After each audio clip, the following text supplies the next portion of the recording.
हवाई उत्पीड़न के लिए प्रताड़ित किया जा रहा है हम लोगों को और धमकाया भी जाता है।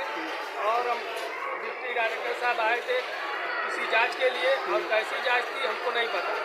हमको बुला के पूछा गया कि नसीम मोहम्मद खान कौन है और अरशद जमाल कौन है, ये आपके स्टाफ में है। हमने आप कभी आए नहीं थे, हमने कहा कि नहीं हम नहीं जानते।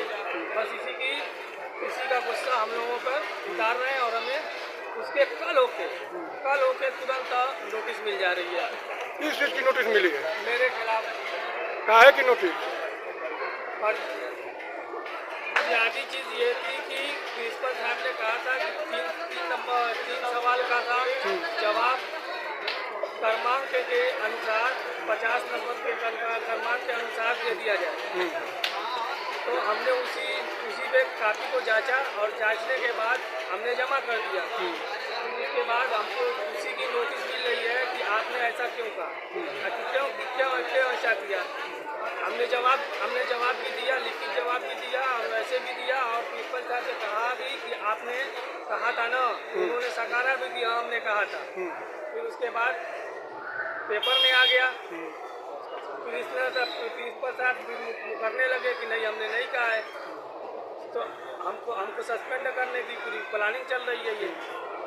इसी को लेकर धरने बैठे हैं आप? हाँ, उसी संबंध में हम लोग धरने पे बैठे हुए हैं। डीएम साहब आए, डीएमओ साहब आए और हमारे उच्च न्याय अधिकारी आने हम लोगों की बातों को सुने और उसका निस्तारण करें। हमारी यही मांग है। और अगर नहीं मांग मानी गई तो फिर भाई हम कुछ भी करने के लिए तैयार हैं। पेट्रोल भी छिड़क के अपनी जिंदगी खत्म कर दें, क्या फायदा ऐसी घुट के जिंदगी जीने से।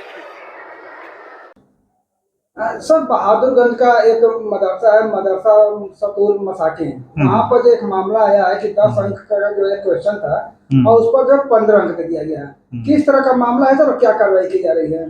देखिए, वो जांच का विषय है। उस पे दरअसल प्रबंधक ने उस शिक्षक को नोटिस जारी की थी, तो कल शिक्षक वगैरह जो थे उसमें कुछ धरने वगैरह की बात आई है। तो उसके बाद प्रबंधक को किसी भी कार्रवाई से अभी विभाग द्वारा रोका गया है और जांच के बाद ही उसमें किसी कार्रवाई के लिए उनको कहा गया है। मतलब क्या सब पता चला किस तरह से ये कार्रवाई की गई? क्यों ये लोग धरना और प्रदर्शन क्यों कर रहे हैं? देखिए, धरना प्रदर्शन का जो मैटर था वो जो प्रबंधक ने जो नोटिस जारी की थी संबंधित अध्यापक को, उसी के संबंध में ये लोग धरना प्रदर्शन कर रहे थे कि इस तरह से हमको गलत नोटिस जारी की जा रही है और प्रबंधक का कहना है कि इन्होंने गलती की है।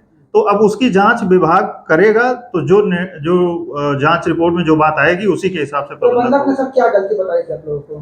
प्रबंधक ने अभी उनकी कोई गलती या फिर अभी हमारे संज्ञान में कोई उनका डिटेल कोई मतलब ऐसा कुछ लिखित में आया नहीं है। ये चीजें मौखिक जो पता चली उसी तरह से मैं बता रहा हूं। क्या बतलाया? जैसे उन्होंने कहा कि इन्होंने कुछ मार्क्स या कॉपियों की मूल्यांकन में इन्होंने कुछ मार्क्स बढ़ाए थे या फिर कुछ इस तरह का, या जानबूझ के या फिर त्रुटि हुई थी, ऐसा कुछ प्रकरण है।